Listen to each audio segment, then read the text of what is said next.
Halo teman-teman, pada video kali ini kita akan memberikan apresiasi dan reaksi atas video yang merupakan surat terbuka yang dilakukan oleh Ibu Sofiatul Al-Hayat Indonesia yang juga sudah tersebar di beberapa sosial media, di YouTube, di TikTok, dan sosial media lainnya. Adapun surat terbuka ini ditujukan kepada Departemen Agama dan juga Departemen Pendidikan Republik Indonesia sebagai suatu bentuk kritik, karena memang ternyata informasi yang disampaikan oleh Departemen Agama dan juga oleh Departemen Pendidikan Republik Indonesia ternyata mengandung pembodohan publik. Oke teman-teman, sebelum nanti saya akan berikan juga apresiasi dan reaksi, kita simak dulu sama-sama cuplikan videonya berikut ini. Silahkan diperhatikan dengan teliti ya. Sekalian, mumpung ada tamu kehormatan dari NU, Anda bisa lihat screen saya? Bisa, jelas sekali. Baik, nama saya Sofia Azhara Al-Hayat Indonesia, dan ini merupakan surat terbuka saya, ya, kepada Kementerian Agama Republik Indonesia dan NU Pusat. Ya, dan saya mewakili teman-teman Kristen yang mungkin ya, gereja-gereja dan pendeta-pendeta besar dan juga PGI tidak dapat bersuara kali ini. Ya, saya akan mengungkapkan satu pendapat saya, mumpung ada wakil NU di sini.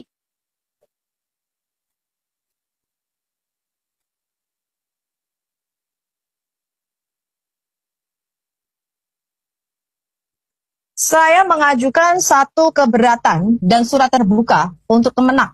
Anda bisa lihat screen saya? Bisa, jelas sekali. Ini adalah Quran Kemenak. Ya, Anda lihat quran.kemenak.go.id. Kita lihat betapa Kemenak ini mengambil penafsiran. Ini yang saya bacakan adalah surah 7 ayat 157. Melakukan penafsiran agama orang lain, termasuk mengambil ayat-ayat daripada Alkitab kami. Ini Anda bisa lihat ini. Menafsirkan surat 7 ayat 157 mengambil dari kitab Taurat kami. Anda bisa lihat Kejadian 21, Ulangan ya. Kitab Injil katanya karangan manusia diambil. Harusnya diambil dari Injil Isa yang asli yang diturunkan Allah kepada baby Isa. Jangan ngambil dari Injil kami. Ini yang karangan manusia nih. Bisa dilihat teman-teman? Bisa. Iya. Nggak boleh ya mengambil tafsir dari kitab ayat orang lain. Dan saya tunjukkan sama Anda ini. Ini ngambil dari kitab Kejadian. Ya. Terus yang lebih parah, ini saya perlihatkan sama Anda. Ini kitab Ulangan, diambil. Ini dari kitab Yohanes, diambil. Ya. Bukan hanya mengambil dan menafsirkan, tapi juga merubah ayat-ayat Alkitab kami. Ini saya perlihatkan ya. Sama Anda.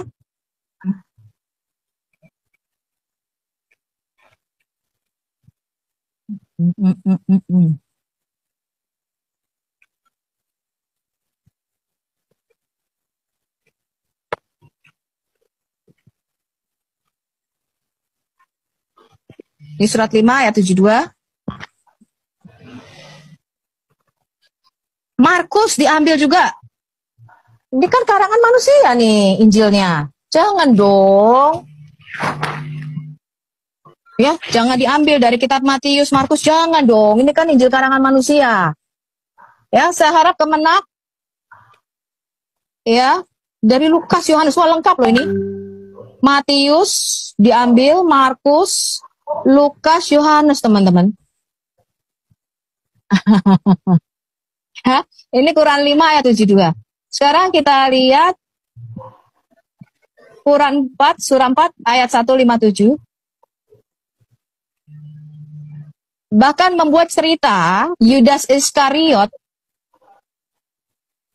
diserupakan dengan Isa Al-Masih katanya. Jadi ini menafsirkan dan mengambil, dan yang paling parah saya perlihatkan ya, harusnya ada ini sebentar ya.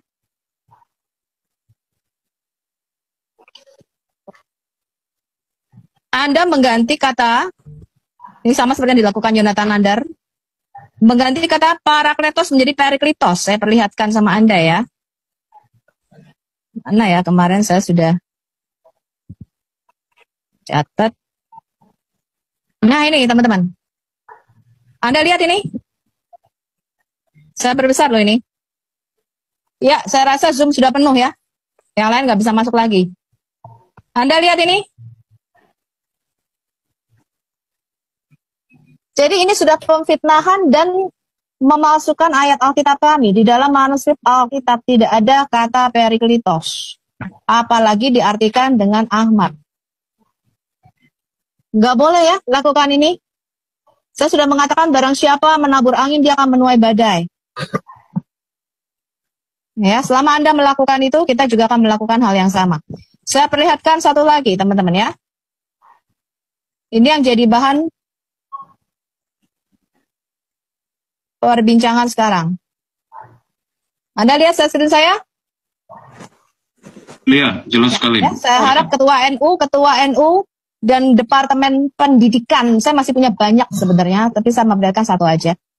Ini adalah PPKN yang sekarang jadi trending topik. Ya, ini adalah halaman 88-89. Ya, saya perlihatkan kalau Anda nggak percaya. Ya, sampul depannya. Anda lihat ini. Pendidikan Pancasila dan Kewarganegaraan. SMP kelas berapa ini? 7. Kelas 7. Ini tahun 2021 ya. Zaim Ukrawi dan Ruslinawati. Ini logonya kementerian ya. Kementerian Pendidikan, Kebudayaan, Riset dan Teknologi, Badan Penelitian dan Pengembangan dan Perbukuan Pusat Kurikulum. Kurikulum. Kita lihat apa yang mereka ajarkan. Ini saya perlihatkan sama Anda ini.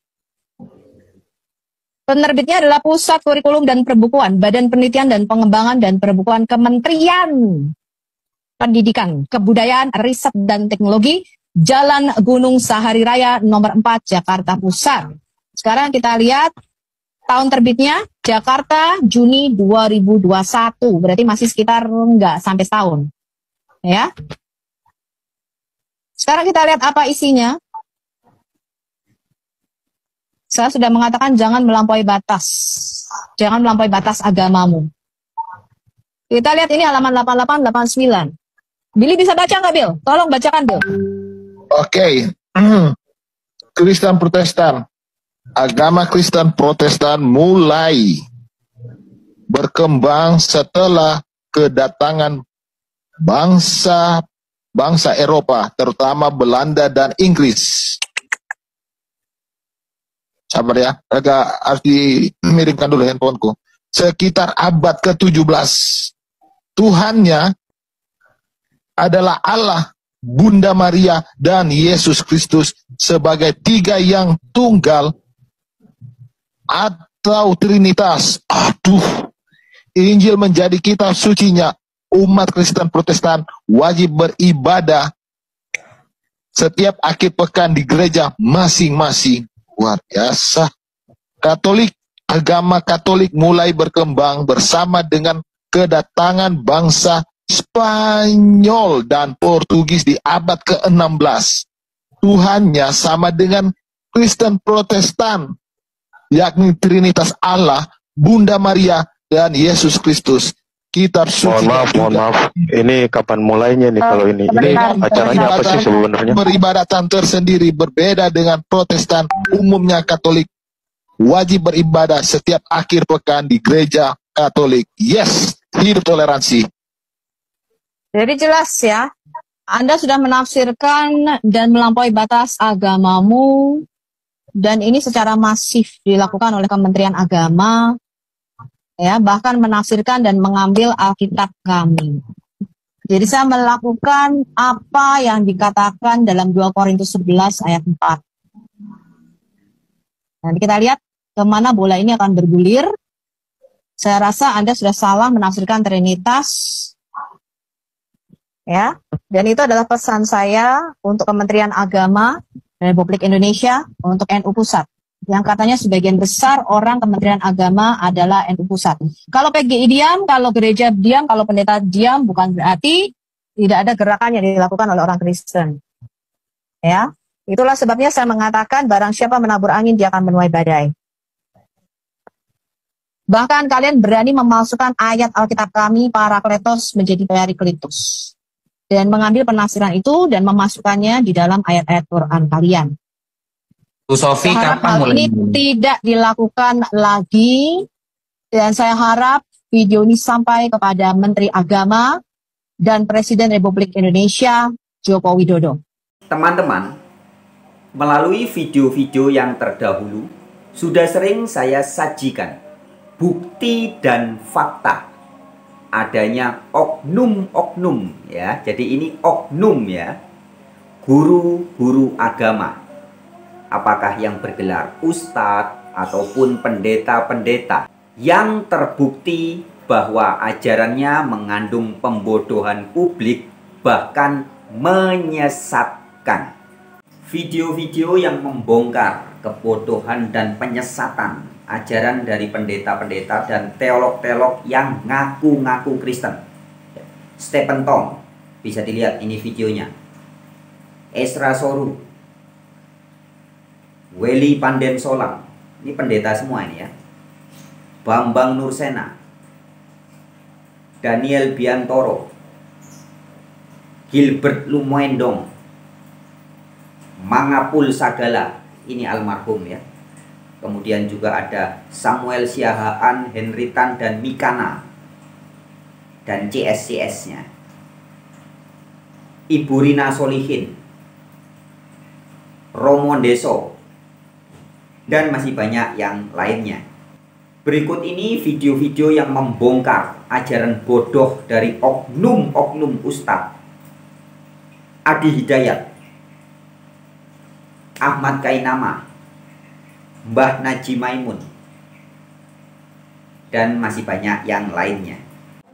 Nah, pada kesempatan kali ini kita akan kembali melihat bahwa ternyata pembodohan publik dan penyesatan itu juga dilakukan oleh oknum-oknum yang ada di Departemen Agama dan Departemen Pendidikan Republik Indonesia.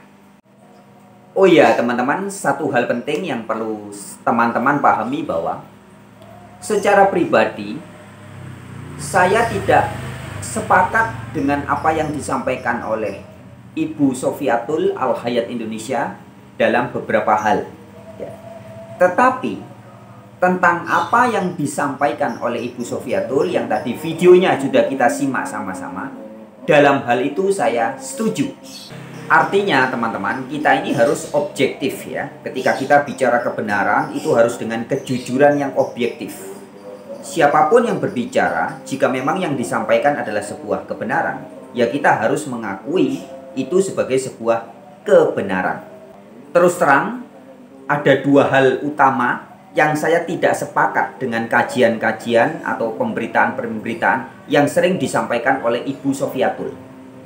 Yang pertama adalah Ibu Sofiatul sangat terkesan sekali. Dia begitu sering menyerang Islam, menjelek-jelekan Al-Quran. Dalam hal itu saya tidak setuju. Dan yang kedua, Ibu Sofiatul juga mengajarkan Trinitas, padahal Trinitas tidak ada di Alkitab ya. Jadi dalam dua hal itu saya sangat tidak sepakat dengan Ibu Sofiatul.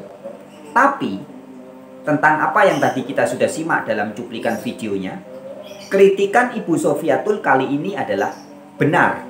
Siapapun yang bicara, jika yang disampaikan adalah kebenaran, ya harus kita akui sebagai kebenaran. Misal atau contoh ya, di banyak video terdahulu saya membuktikan kebohongan-kebohongan yang dilakukan oleh Bambang Nursena. Tetapi teman-teman, ketika pada suatu saat Bambang Nursena mengatakan bahwa Isa Al-Masih adalah Yesus Kristus. Nah, apa yang disampaikan Bambang Nursena dalam hal itu kebenaran. Ya, sehingga ya kita harus akui itu sebagai kebenaran. Jadi artinya jangan karena yang ngomong Bambang Nursena pasti benar semua, atau karena yang ngomong Bambang Nursena pasti salah semua. Tidak begitu. Ya.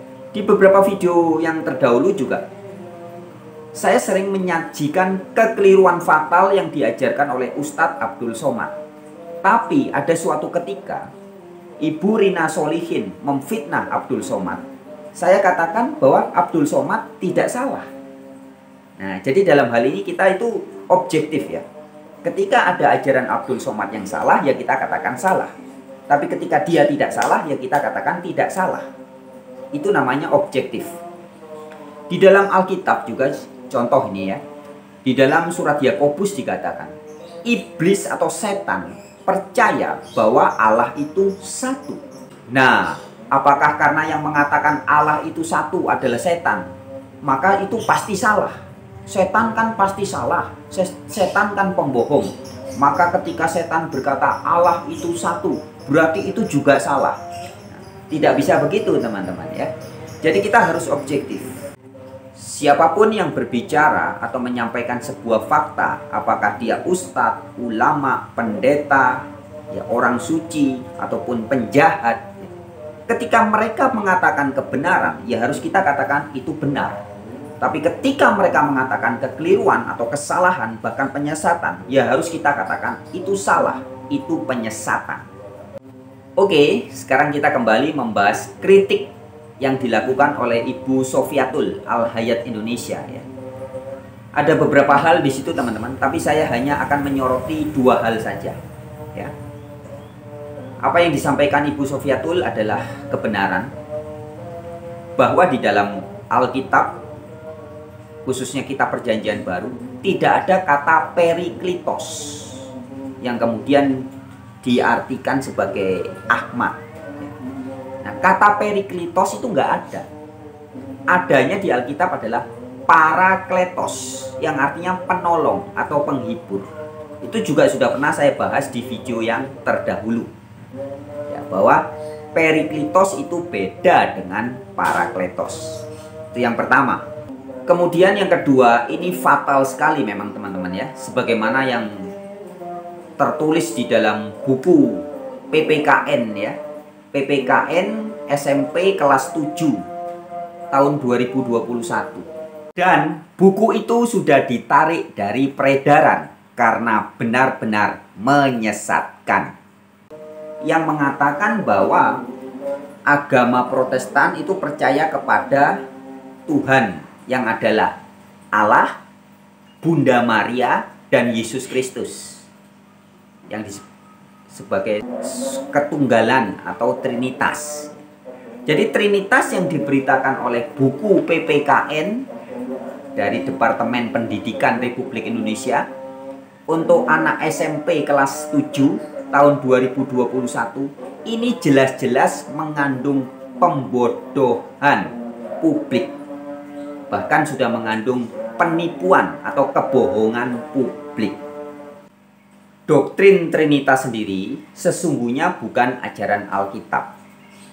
Kita semua yang waras, yang jujur hatinya ketika membaca Alkitab dari kitab Kejadian sampai kitab Wahyu, tidak pernah mendapatkan istilah Trinitas. Itu nggak ada. Tetapi teman-teman, memang faktanya sejak abad Ji Samsu atau abad 2, 3, 4, kemudian ada kelompok gereja-gereja yang mengajarkan doktrin Trinitas.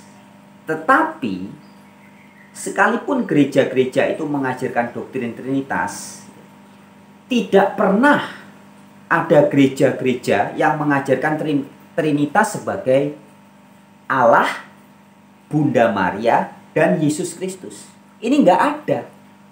Jadi artinya para penyusun buku PPKN SMP kelas 7 tahun 2021 ini jelas melakukan sebuah sikap yang sangat ceroboh ya.